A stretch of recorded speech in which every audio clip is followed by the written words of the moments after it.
अभी इस वर्ष के जो सफल जो अभ्यर्थी हैं, सक्सेसफुल कैंडिडेट्स हैं, जिसमें यूपीएससी सिविल सर्विसेज और यूपीएससी फॉरेस्ट सर्विसेज के एग्ज़ाम के अंदर उनके सम्मान के कार्यक्रम में हमारे बीच मंच पर उपस्थित हरियाणा सरकार के सम्माननीय शिक्षा मंत्री और हमारे बहुत ही अजीज मित्र भाई महिपाल डाला जी, आदरणीय सतीश नांदल जी, हमारे प्रदेश के भारतीय जनता पार्टी के उपाध्यक्ष हैं।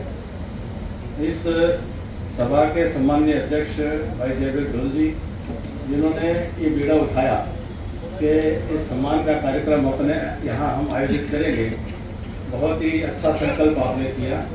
चौधरी धर्मपाल मुखर्जी जी, हमारे भाई रणवीर डाका जी और विशेष अतिथि फौज में जिनको मैं कह सकता हूँ मेरे सीनियर है और मुझे बड़ा गर्व है उनके साथ आज मुलाकात करके, लेफ्टिनेंट जनरल अशोक हुड्डा जी, और समय को बचाते हुए अनुमति दें तो सम्मानित मंच रेणु डावला जी, सॉरी एक्स मेयर, और कार्यक्रम में उपस्थित समाज के सभी बहुत ही सम्मानित श्रेष्ठ और ज्येष्ठ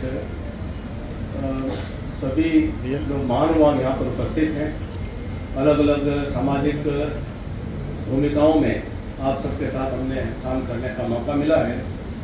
उपस्थित देवियों, सज्जनों और पत्रकार छायाकार मित्रों, मेरे लिए ये एक विशेष अवसर हर वर्ष होता है कि जब भी यूपीएससी एग्ज़ाम की फाइनल लिस्ट आती है तो मेरी रुचि बाल्यकाल से ही, बचपन से ही बहुत इस विषय में बनी।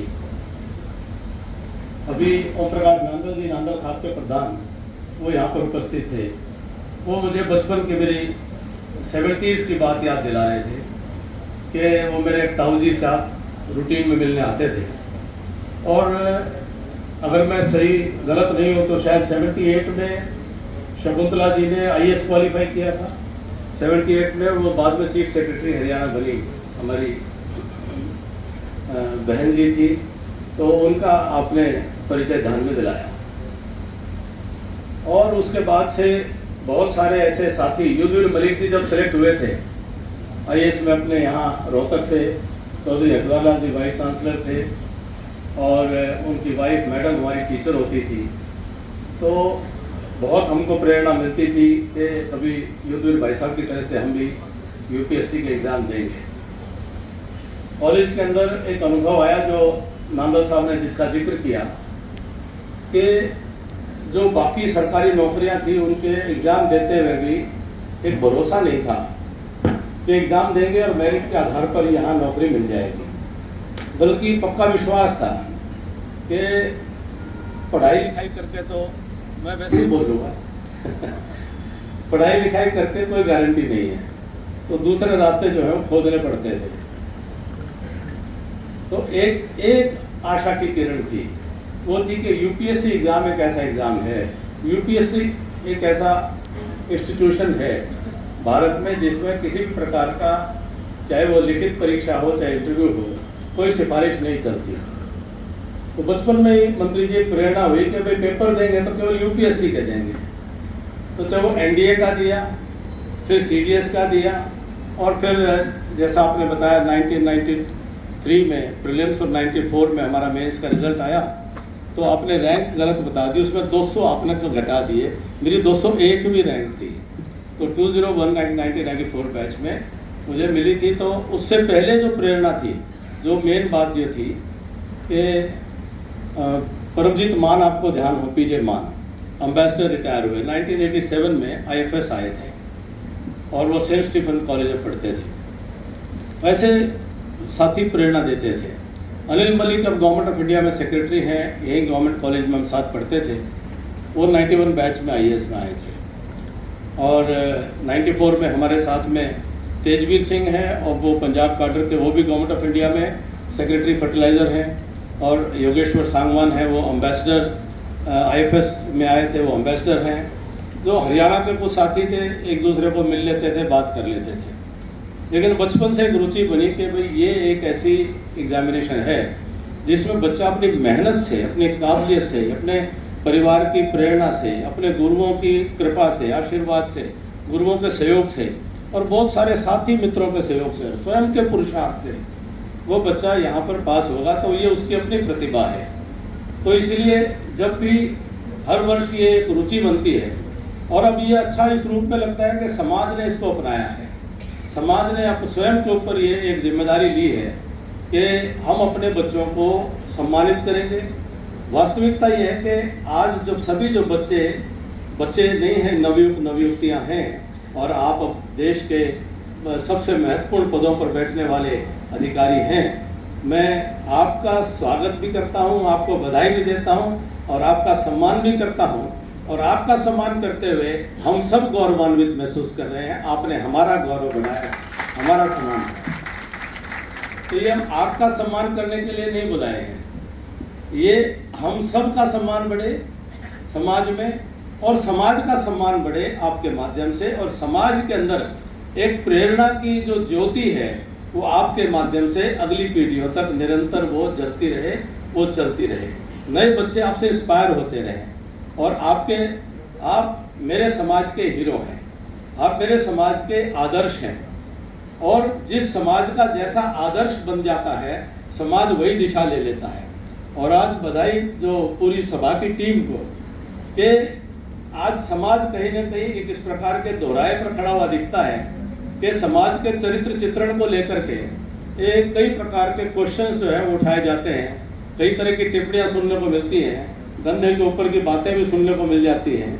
लेकिन ये समाज जो है निरंतर हमको बार बार उदाहरण देता है कि आज से नहीं, अगर आप पुराना इतिहास भी, अपने महापुरुषों को हमें हमेशा अपने उनको स्मरण करना चाहिए कि ये समाज आज से नहीं, सदा सदा से बहुत ही विलक्षण प्रतिभा का और बहुत ही अद्भुत जिन लोगों ने शिक्षा के क्षेत्र में भी और विभिन्न जो सेवाएं हैं उनके माध्यम से जो अपनी इंटेलेक्चुअल एबिलिटीज़ हैं, अपनी जो इंटेलिजेंस है उसको डिमॉन्स्ट्रेट किया है। चाहे वो केवल आप फौज में लेकर के मत चलें, बल्कि मैं आज सुबह मुझे मेरे सामने एक रील आई कि यूके के अंदर हरियाणा के लोग जो हैं वो कार्यक्रम मना रहे, हरियाणा का सम्मान, पहलवान और किसान, उससे हमारी पहचान बनाते हैं। वो हमारी पहचान अच्छी बात है, लेकिन हमें अगर आज के युग में, आधुनिक युग में अगर कॉम्पीट करना है और अपना सही स्थान पाना है, तो अपने आदर्शों को भी हमने उसको डाइवर्सिफाई करना पड़ेगा। और विशेष रूप से जो शिक्षा के क्षेत्र से जुड़े लोग हैं, जैसे मैं उदाहरण के तौर पर कहना चाह रहा था, अब में से कितनों को पता है, सर छोटूराम के बारे में हम सब जानते हैं कि before 1911 he was a law graduate and he was practising here in Rohtak bar. तो वो एक बहुत बड़ा गर्व की बात है। उनसे पहले राजा महेंद्र प्रताप जी ने इंडिया का सबसे पहला जो पॉलिटेक्निक है, first ever polytechnic engineering technical institute of the country, वो राजा महेंद्र प्रताप जी ने बनाया था। और सब पहली यूनिवर्सिटी जो थी AMU, जो अलीगढ़ मुस्लिम यूनिवर्सिटी है, उसके लिए पहली ज़मीन उन्होंने अलॉट की थी। चौधरी चरण सिंह जी 1925 के अंदर बहादुर शाह जफर मार्ग में टाइम्स ऑफ इंडिया के अंदर सब एडिटर बने थे after he done his graduation. तो वो डॉक्टर रामधन हुड्डा, वो कहाँ लायलपुर एग्रीकल्चर कॉलेज के अंदर पढ़ाई करके वहाँ से वो अमेरिका में जाकर के 1935 के आसपास वो अमेरिका से PhD करके आकर के लायलपुर एग्रीकल्चर कॉलेज में आकर के फिर से प्रिंसिपल बने, लायलपुर एग्रीकल्चर यूनिवर्सिटी बनाकर उसका वाइस चांसलर, और PAU लुधियाना में लायलपुर एग्रीकल्चर यूनिवर्सिटी को लेकर के आने वाले अपने ही रोहतक के कलोई गांव के डॉक्टर रामधन हुड्डा साहब ने, और जिनको वो दुनिया का सबसे पहला जो फूड सिक्योरिटी को इंश्योर करने का काम है, वो हाइब्रिड वीट की जो वैरायटी है डेवलप करने का काम डॉक्टर रामधन हुड्डा ने किया। और जो नोबेल प्राइज विनर थे डॉक्टर नॉर्मन बोरलॉग 1956 में, जो उनको साइंस का जो एक तरह से नोबेल प्राइज जब मिला, तो वो इंडिया में चल करके आए कि डॉक्टर रामधन हुड्डा मेरे गुरु थे, और उनके चरणों में आकर के अपना नोबेल प्राइज उन्होंने रखा, तो उनको समर्पित करने का काम किया। तो मैं सिर्फ ये कि मेरे समाज के आदर्श आज सोशल मीडिया पे कोई ज़्यादा तेवर दिखाता है, कोई ज़्यादा गुस्सा करता दिखता है, कोई लड़ाई झगड़ा करता दिखता है, कोई घूमने गया है तो वहाँ कुछ उलट पुलट कुछ गलत काम करता दिखता है, उसके तो फॉलोइंग जो है बहुत कोई गाली गलौज करता है तो उसकी फॉलोइंग बहुत हो जाती है। तो ये एक बड़ा चुनौती है हमारे समाज के सामने। तो अभिमन्यु हैं, सिद्धार्थ हैं, कीर्ति और जो मैं दिव्या जो नाम मैं जान पाया, आई एम सॉरी जो इंट्रोडक्शन में नाम आए, बाकी तो सारे बेटे और बेटियां हमारे लिए बेटे बेटियां हैं और I am so very proud of you. मैंने कुछ की जर्नी जो है अपने देखी भी है जो है, तो आपकी जो मेहनत है वो यहाँ एक पड़ाव तक आपको लेकर के आई है। अभी बहुत मंजिलें बाकी हैं, बहुत मुकाम बाकी है। मैं कहना चाहता हूँ कि पूरा आसमान अभी बाकी है आप सबके लिए। It is just a beginning. मेरा निवेदन है कि अब आप एक रोल मॉडल बन करके जीवन में खड़े हो और संकोच को छोड़ दें।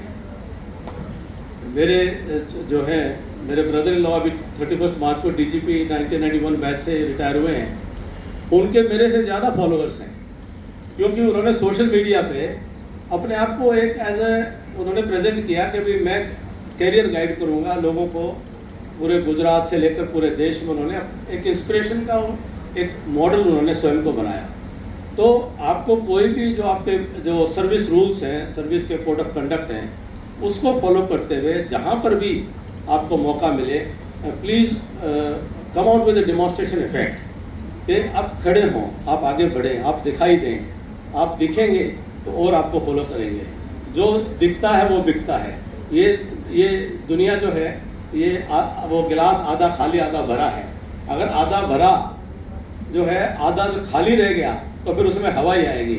हमने अपने समाज के लिए ऐसे आदर्श प्रस्तुत करने हैं, ऐसे मॉडल्स प्रस्तुत करने हैं, ऐसे हीरोज़ को हमने आइडेंटिफाई करना है जो मेरे समाज को अच्छी दिशा दे सकें, मेरे समाज की अच्छी छवि का निर्माण कर सकें, मेरे समाज को वो जो मान सम्मान का जो उसका उचित स्थान है वो उसको स्थान दिला सकें।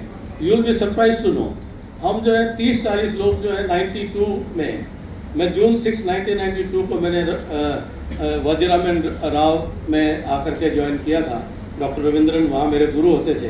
तो हम 30-40 हरियाणा के उस वक्त जो है लड़के लड़कियाँ इकट्ठे मिल करके ग्रुप स्टडीज़, कभी जुबली हॉल में, कभी पीजी मेंस में, कभी आईआईटी में, कभी जेएनयू में। मैं आर्मी से आया था तो मैं उनसे थोड़ा सा वो मुझे रिस्पेक्ट ज़्यादा देते थे कैप्टन साहब करके। तो डाना साहब उस वक्त भी क्या हम डिस्कस करते थे कि एक ही चीज़ की, हमारे समाज की छवि बेहतर कैसे करें, हमारे समाज की छवि को बेटर कैसे करें। कि वहाँ जो एक ही क्वेश्चन होता था कि कोई सेलेक्ट होंगे कोई नहीं होंगे, लेकिन समाज की छवि को बेटर करें। और मज़े की बात यह है आज 2026 आ गया, 34 साल बाद है, आज भी हम उसी छवि के संकट से जूझ रहे हैं। उसके लिए केवल हम कसूरवार नहीं, हम कसूरवार हो सकते हैं। आदमी को अंतर्मुखी भी होना चाहिए, लेकिन आदमी को यथार्थ के धरातल पर उसका निराकरण भी करना चाहिए। केवल हम अकेले दोषी नहीं हो सकते हैं। ये जो है कुछ होंगी कमियाँ, अपनी कमियों को दूर करने का हमारा काम है, लेकिन हमारा चित्रण होता है, चरित्र चित्रण होता है। उस चरित्र चित्रण को अब लड़ाई झगड़ा करके, किसी की मार पिटाई करके किसी को अब आप जो है वो सब दौर नहीं रहा। कोई गाली दे तो उसको 4 गाली वापस दे तो वो दौर नहीं रहा। अब दौर है कि कोई मुझे मेरे समाज के ऊपर एक उंगली उठाएगा, मैं अपने समाज के इन 50 बच्चों को खड़ा करूंगा कि ये मेरे समाज के हीरो हैं, इनको देखो, ये मेरा समाज। आपसे निवेदन है कि आपकी अभी बिगिनिंग है, करियर की शुरुआत है। मिड कैरियर लर्निंग के एकेडमिक अपॉर्चुनिटीज़ बहुत अच्छी आपको मिलेंगी। आपको फॉरेन जो है वो यूनिवर्सिटीज़ में भी जाने का मौका मिलेगा और एक नई पहचान समाज को देने के लिए मैं जयवीर जी, आप प्रधान जी, सारी टीम को एक निवेदन करूँगा कि ये यूपीएससी एक हमारा एक हमने प्रूव कर दिया है कि यूपीएससी क्रैक करना अब आ गया है। और अनेकों बच्चे हैं जो मैं जिनके संपर्क में आने का मुझे सौभाग्य मिलता है, जो आपकी वर्ल्ड की टॉप क्लास यूनिवर्सिटीज़ में जाकर के आपका नाम रोशन कर रहे हैं, जो आप कल्पना भी नहीं कर सकते। और वो मेरे जो यूपीएससी के जो सक्सेसफुल कैंडिडेट्स हैं वो इस बात को एक्सेप्ट करेंगे कि अगर कोई किला जफरगढ़ की बेटी अगर हार्वर्ड में अगर पब्लिक हेल्थ के टीयर चैन इंस्टीट्यूट में जा रही है तो वो उसकी सक्सेस आपसे कम तो नहीं होगी। तो एक लड़की ने मुझे एक बार फ़ोन किया 2 साल पहले, मैंने कहा कि मेरा सिलेक्शन हो गया है लेकिन मेरे पास है, मेरा परिवार नहीं समझता है कि ये संस्था क्या है, ये कहाँ मैं जा रही हूँ। वो मुझे वो खेती किसानी करते हैं कि मुझे वहाँ जाने का मौका देना भी चाहिए कि नहीं देना चाहिए। तो मैंने कहा भाई, मैंने मजाक में कहा, मैं कहा भाई जो है ना तेरा नहीं मानेंगे तो मैं धक्का लेके जाऊँगा, तेने जाना जरूर है। तो एक बच्चा मुझे मिला, मैं पिछले दिनों वहाँ पेंसिल्वेनिया में यूपेन के अंदर अगेन आईवी लीग इंस्टीट्यूट में वहाँ पे वो पीएचडी कर रहे थे। एक बच्चा मुझे भी पिछले सप्ताह ही मिला। वो बच्चा हार्वर्ड से उसने अपना बायो फिजिक्स में अपनी वो करके पोस्ट ग्रेजुएशन, और हार्वर्ड से स्टैनफोर्ड जा रहा है पीएचडी करने के लिए। मतलब ये दुनिया की 5-7 टॉप यूनिवर्सिटीज़ में से एक में कर लिया और दूसरी में जा रहा है। अब ये हमारे जो हैं बच्चे, अब अभी लास्ट वीक अगेन एक बच्ची जो है अपने यहीं पर, उनके पिताजी अभी रोहतक में हैं, तो वो बेटी का कोलंबिया के अंदर कॉलेज में उसका एडमिशन हुआ। कोलंबिया में हार्वर्ड में दोनों जगह हुआ, और वो कोलंबिया ज्वाइन कर रही है। मैं ये जान के ये विषय इसलिए रख रहा हूँ कि हमारे सामने अभी और ऐसे आयाम बाकी हैं जिन आयाम में हम अपने बच्चों को सम्मानित करें, उनको सम्मानित करके उनको समाज के सामने रखें और उनसे और बच्चे प्रेरणा ले सकें। ऐसे केवल यही नहीं कि फॉरेन यूनिवर्सिटीज़ में एडमिशन होना, आईआईटी में एडमिशन होना, एम्स में एडमिशन होना। जितने जो काबिल जो बच्चे मेहनत करके, उनका हौसला तो बढ़ेगा ही, लेकिन इनका हौसला बढ़ाने से ज़्यादा हमें अपने जो और बच्चों को प्रेरणा देनी है, वो हमारा मुख्य उद्देश्य है। और मैंने इतनी जो है ये बातें आपके साथ में थोड़ी लंबी रखी हैं, मैं क्षमा चाहूँगा। मुख्य अतिथि जी को उन्होंने जो है आगे जाना भी है, लेकिन बहुत बहुत बधाई, बहुत बहुत शुभकामनाएँ। और मेहनत करें और अपने अपने जो काडर और अपना जो आपको सर्विस मिलेगी, उस सर्विस में पीक को टारगेट करें। और आज you made us proud all your career, at the end of the career think of one thing that make us prouder further। तो है वो आपकी सफलता ये है, अपने जैसे और बनाओ, अपने जैसे और आप बनाएं। यंग करियर में एक बुक की एडवाइस किया करता हूँ, how will I measure my life, how will you measure your life. एक बुक है, प्रोफेसर क्लेटन क्रिस्टनसन की है, तो how will you measure your life. तो उस बुक में जो है एक प्रोफेसर ने अपने जीवन की सफलता के पैमाने आपके सामने एक मॉडल प्रस्तुत करने की कोशिश की है, क्योंकि वो सही करियर का शुरुआत है। तो उस बुक को अगर आप पढ़ेंगे तो आपके सामने लक्ष्य बनेंगे कि जीवन में ये पद, ये पावर, ये प्रतिष्ठा, ये पैसा, ये नहीं है। वास्तव में जीवन के अंदर सफलता के मापदंड जब आप रिटायरमेंट होकर के जब हुड्डा के स्टेज पर आएंगे, तो यू विल फाइंड के there are so many more things which actually are the right criteria for a successful life. So if you know it now at this stage, you lead a better and successful life. I just happen to suggest this, and thank you all so much. Many congratulations. सभी आए, सबका धन्यवाद। जय हिंद, जय भारत।